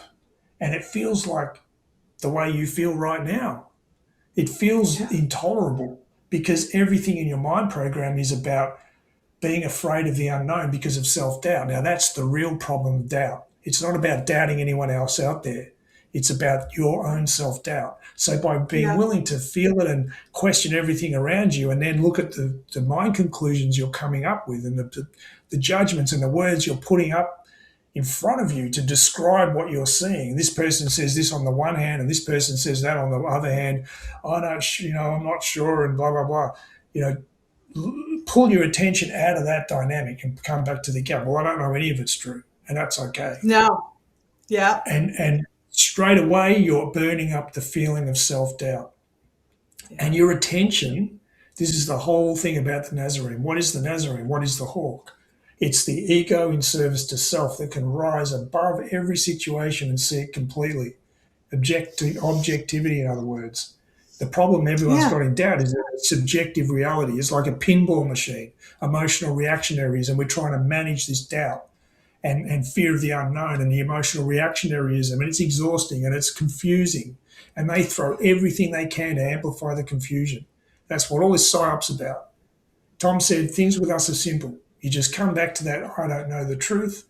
There is a source. I'll give it all back to Tom. Show me the truth and stay in the gap. Just stay in that gap of not knowing, because that's the truth. You don't know. You don't know what I'm saying is real. You don't know what anyone's saying is real. So stay in that gap of not knowing and let the truth come to you. Because what happens when you do that, you switch back on as a receiver. You stop just being an automaton transmitter of the conditioning and having all of that reflection bounce back at you, which is all that's happening with doubt. You actually do what Tom said, add a fifth element, that there is a truth to who you are and where you are that doesn't have anything to do with any of that. And all you got to do is allow room for it to exist. Well, what does that look like? The gap of not knowing. So let that be there, and everything you need will come to you. And everything, like Ramana said, you can't let it go, doubt. All you can do is be willing to see it, and it will let you go. Everything you need to let go will come up in front of you. And if you're willing to keep coming back to not knowing, that's exactly what will happen. You'll see through it all. That's the transition. Every human being's going through it, whether they want to or not. That's the reality. Everything we think, everything that we thought that's not the truth is coming up to be seen, so that we can be free. That's what freedom is. Mm-hmm. Freedom from all your mind conclusions about what you think you are and what you think everyone else is and what you think reality is. Judgment, discernment and judgment. Judgment. Judge your neighbour and then own it. See it in yourself. Don't treat the person who treated you wrongly the same way they treated you, because that's wrong. Otherwise, you're just being the same as them. The mind control, those are the interference, know that victims become perpetrators. That's all you're doing. You're playing their game. That's why it's so important to surrender. Yep. There's all sorts of ramifications to it. Bam. That was a Mic lot. drop. That was good. That was really good. Anybody got Doubt's the anything doorway you else? step through to the truth. What's that? Doubt is the doorway you step through to the truth, if you're willing to let it be something other than you think it is. Right. Love it. Love it. Okay. I don't know. Nobody's coming up with any questions. Do you have anything?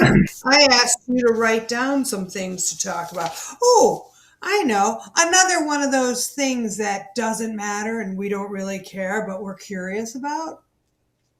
What do you think about a lot of the people being NPCs, non-player characters, filler bodies, not real, all that? I mean, because I was talking to my mom about it the other night. I kind of think that a lot of storefronts are fake as shit to just perpetuate this thriving retail and keep us all working on the hamster wheel. But I mean, I also don't care. It's just one of those wacky conspiracies that I choose to believe. What do you think about it? Well, again, that's the thing. The way Tom put it again, things with us are simple. Just give it all back. Well, what is it important? What does it mean? Does it matter? Should I see it? Should I include it? The only thing you can control is where you put your attention. So just bring your attention back to that question. Give it back to Tom. I don't know what I'm seeing, but I'll give it all back to you. And then it puts you straight in the gap of not knowing. Does it matter or not? If you go down all the rabbit holes, that's what they want. So this whole thing about non-player characters could be those of interference throwing another thing in there to make your attention fly around out there somewhere. Right. But you just keep bringing it back to the real truth is you don't know. Right. And that the real problem? truth is an absolute no. It's not really a problem. See, we think it's a problem that we don't know, because what if you doubt yourself and you've got to be someone else and you invest a lot of your life into being this someone that isn't that, then being wrong is a real problem. Oh yeah. Yep. Isn't it? There's a lot of emotional investment going. Say that again? There's a lot of emotional investment in being the one who knows. Exactly. That's what it's a lot why of things are flying out around there right now. That's all they're doing. They're trying to be the one who knows. Yeah, and that's why you told me the way I lived my life when I looked at it as backwards, or certain family members looked at it as backwards. Like I never had, I didn't want the money or the corner office or the big this, that, the other thing.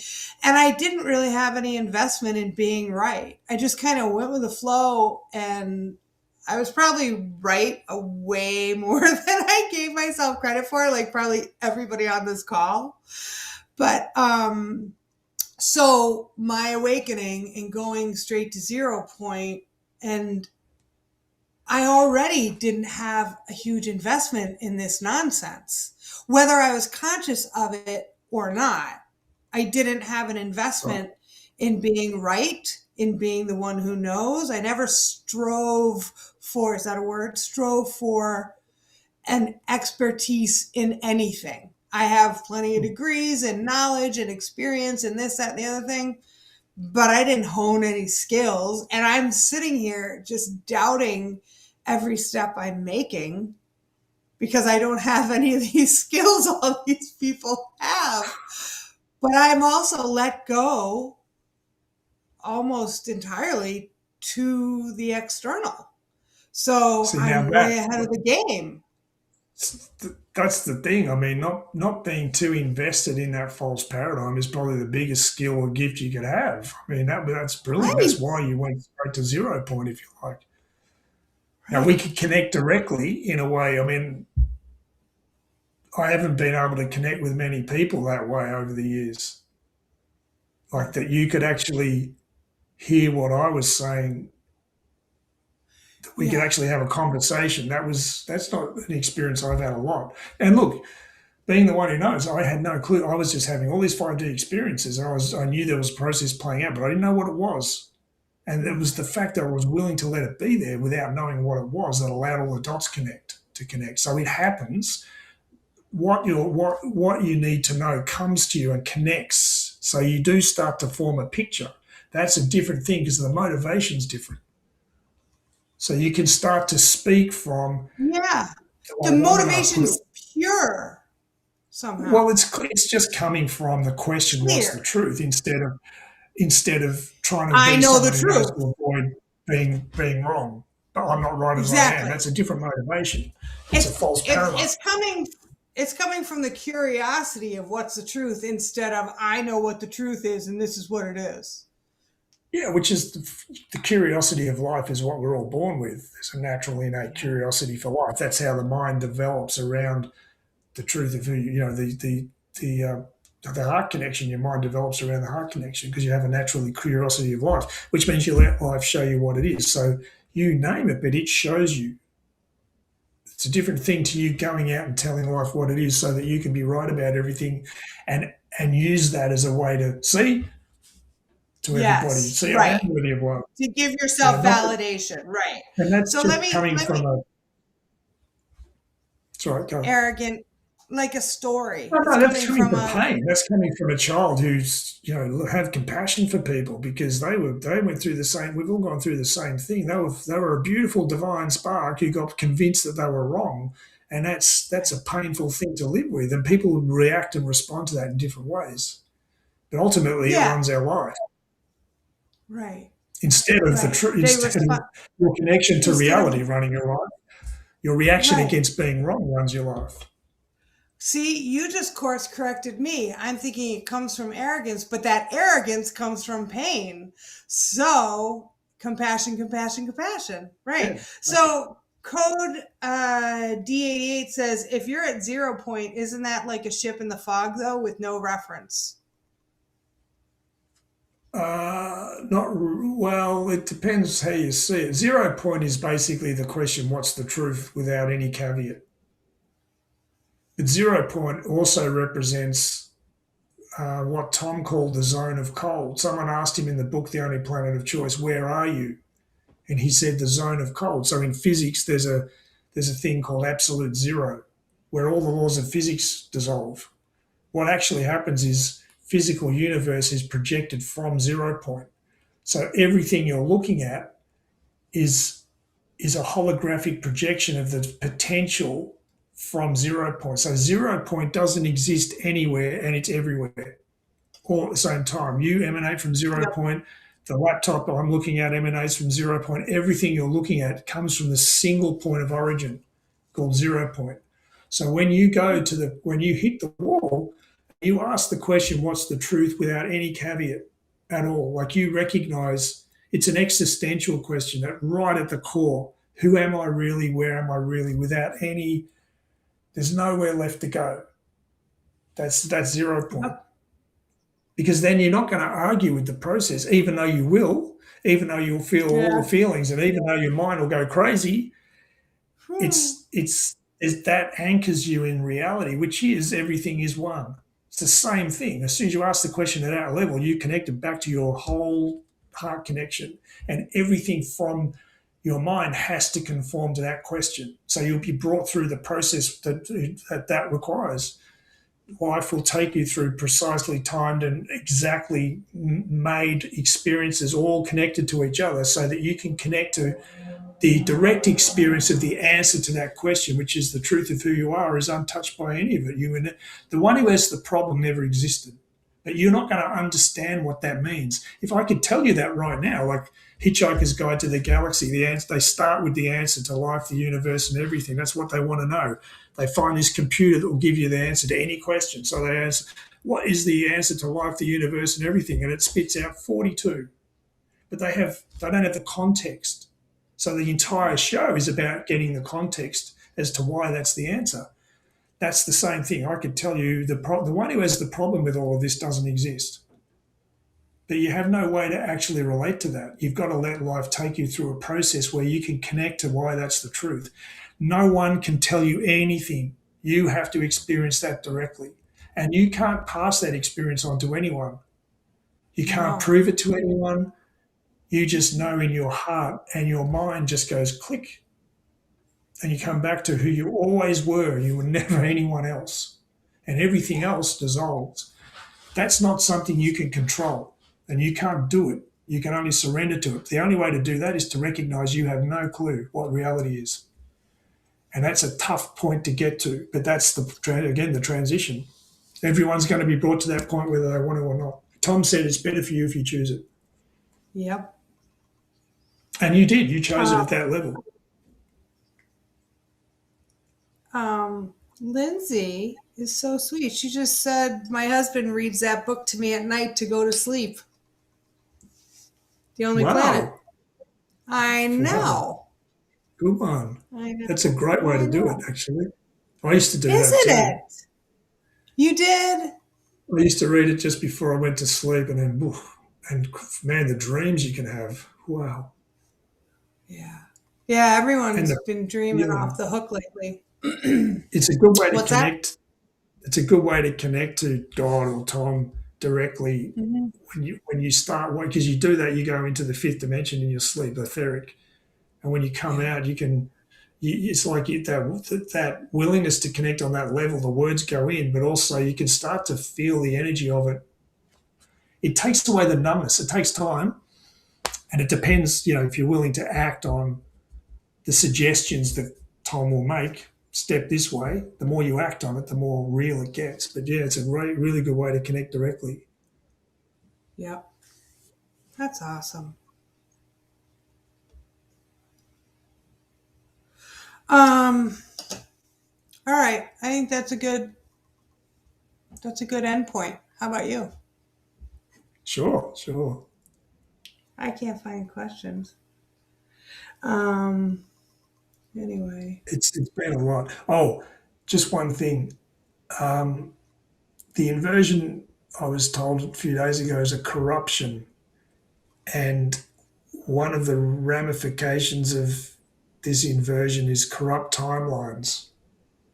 So there are a whole lot of timelines which are corruptions of this timeline that are all going to be resolved. They're all being resolved right now. Okay. So you might see a lot of that show up. It's going to get a bit crazy because of that for a while, but that's what's happening. There are races that are reflections of us at various choice points that only exist because of the corruption of this timeline that was created at the end of Atlantis. So one of those of the interference that are in this on this planet, this timeline, the community of 300, and one of the ways they've been getting some of the technology is through some of these beings that there are human race at, say, different points in the future, coming back through time and doing deals with them. Because that's what I said at the beginning. They need what we have to exist, so they do deals. Yeah. That's one of the ramifications. It's all being brought back to a single timeline.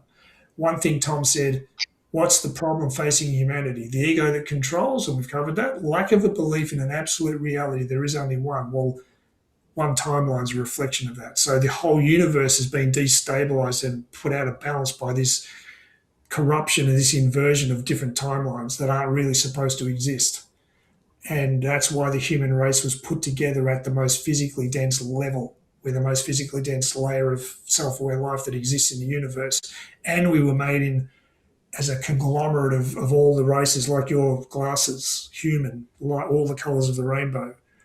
So that what we're doing right now takes all of that away, and the whole universe comes back into balance, which is why he said all eyes are on Earth. And X marks the spot. Generational trauma, these 3 generations, Gen X. That's why it's happening right now. Oh, so that's our so kids' cool, generation Gareth. and our parents' generation, they're still alive. and they can connect to the truth 0 point at the middle of the X. So it's happening right now, and that's why the galactics can show up, because we've chosen to meet it for what it is. And enough of us on this call and all around the world are doing that 0 point thing. So here we are. That's a Very good note. nice. Gareth, you're so good at talking about this stuff. You're like a PhD professor who has a PhD in like 10 things. Wow. Wow, wow, wow, wow. All right. Any questions from that, or everybody's a bit, huh? No, Lindsay said that's awesome. That's awesome. And says thank you too. Love you both. Such an awesome call. Love it when you two talk like this. So cool. Very cool. Oh, and I got it all wrong. Lindsay's husband reads her Hitchhiker's Guide to the Galaxy, but now I have publicly shamed her into asking him to read her The Only Planet of Choice. Ooh, okay, that should pop his noodle. No, I haven't. I'm just teasing. She can do whatever she wants. She's so cute. I'll try it, Lindsay. I'd love to see what his reaction would be. Right? I would love to have someone read that to me. I'd love to have someone read to me, period.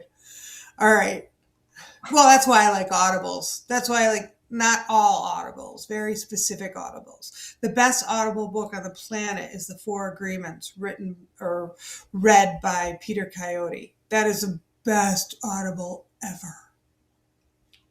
I haven't really used audibles. I haven't done that. Oh, I love it. I love it. I love it. But only the good ones. There are some crap ones. And if it's an AI voice, forget it. Oh, I don't have anything boy. against it. It's just there's no, you know. So, Roseanne. Love you, Roseanne. She loves Tuesdays. She's so cute. Thanks, She Roseanne. does. I know. A couple of weeks ago, she and her husband were in a car accident. Yeah, she's still sore. They're getting better, but she's still sore. I don't know if we talked about it last time. No, I can't. Maybe you mentioned that, but I can't remember. I don't know if I did. I just love her to pieces, and I'm glad she's okay. Oh, maybe she gets a new car out of it. We got to look at the positive in everything, right? Yeah, and it could be like, a few people have gone through these experiences just at the start of this year. It's quite interesting. Like I did I went through 5,500 non-stop continuous grand mal seizures, which none of the specialists have ever heard of. I've never seen it.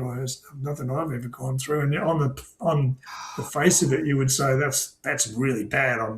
That shouldn't have happened. But in a coma for 4 days, 3.5 days. But it was fantastic. Really good things came out of it.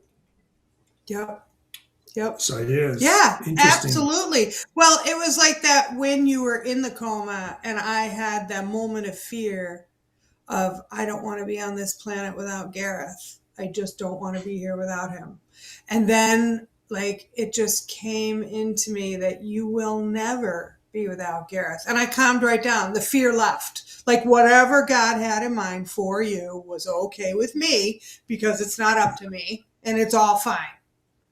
It was very interesting. Like I was one of the ones who was fearful of death and resistant of death and believed death was real. I was one of those people. And so for me to be as close to you as I am, have that fear come in and leave within minutes, that shows the progress I've made. Just amazing. Funny, I went through had a similar effect on me in a different way, but yeah, it just caused me to change a lot of things. Last year was pretty hard for everybody, I think, and sometimes when you're a bit overwhelmed, you compensate for it in the best way you can because you just got to get through it. And that's sometimes the way we compensate for it, we feel bad about, but when it's time to shift or move on, you can have these events that allow you to do that. And it can make you kind of look back on things and kind of have a new perspective. And it did that for me on a lot of levels. And I'm sure all of us have had our own version of it. And that's, again, what 25 in this first 2 months were all about. Yep. Big stuff coming. when the Arcturians were, when I woke up out of the coma and Tom was here to my right and in the room, and the Arcturians were standing behind me, they spoke about that what was going on last year. All of that work has now been done, and everything in the physical will now conform. Well, that's Neptune and Saturn in Aries. That's this whole astrology moving into Aries, and the world point, which is 0 degrees Aries, the beginning. The astrology centered around that. I mean, again, it's crazy. It's never happened in 14,000 years. And what happened 14,000 years ago? Atlantis, the infiltration process began. Yes. So Alpha and Omega, it's all ending. It's all coming to a head right now. I know. That's the very first communication I got from you after your coma. It's done, Katie. It's done. I could feel the excitement through the phone across the planet. It was like I got zapped. Huh? Yeah, right. Well, that's how it felt. Yeah, it's all done. It's all done. Yeah. And look, It's all done. Tom said, well, this group, those are the interference. What are they trying to do? Like, what is all this about, really? The amount of time and energy and effort they've put in, why are they doing it? He said they're looking for a way to make the transition for you, with you. And that transition is happening now. It was always going to happen, and they haven't found a way because there never was one. They were trapped by us. Yep. So, but we get to see, Yep. we get to see them in a way that no other race in the universe has ever seen. We see the whole thing from beginning to end, inside out. There isn't anything hidden. There isn't anything about the way this whole system from the one that fell, those are the interference, operates that we can't see through. And that's never happened before. And that's why the transition is happening the way Tom put it. No other race has transitioned. The manner of transition of humanity has never happened before in the history of the universe. And it's inevitable. So whatever you see out there, however doubtful it makes you, just know that that's what they're trying to do, make you feel afraid and doubtful and anxious. So as soon as you feel that feeling, disconnect from the story, let the feeling be there, and just doubt the story. Is that really true? And let the gap be there. That's where the transition is. All right. Thanks, Gareth. Thanks, everybody. Thanks, Katie. Thanks, everyone. Love you. Love you. Love you. See you. Oh, Sam hit herself in the face with her tennis racket after having a headache for a month. Oh, Sam, my headache today was so bad. I was literally punching myself in the head with this headache. But I'm on my second day of a water fast, and fasting headaches are horrible. Okay, we keep prolonging this. Sam, I'm sorry, sweetheart. But Sam says she hit herself in the face with the racket, and now she's going to start going around saying, you should see the other guy.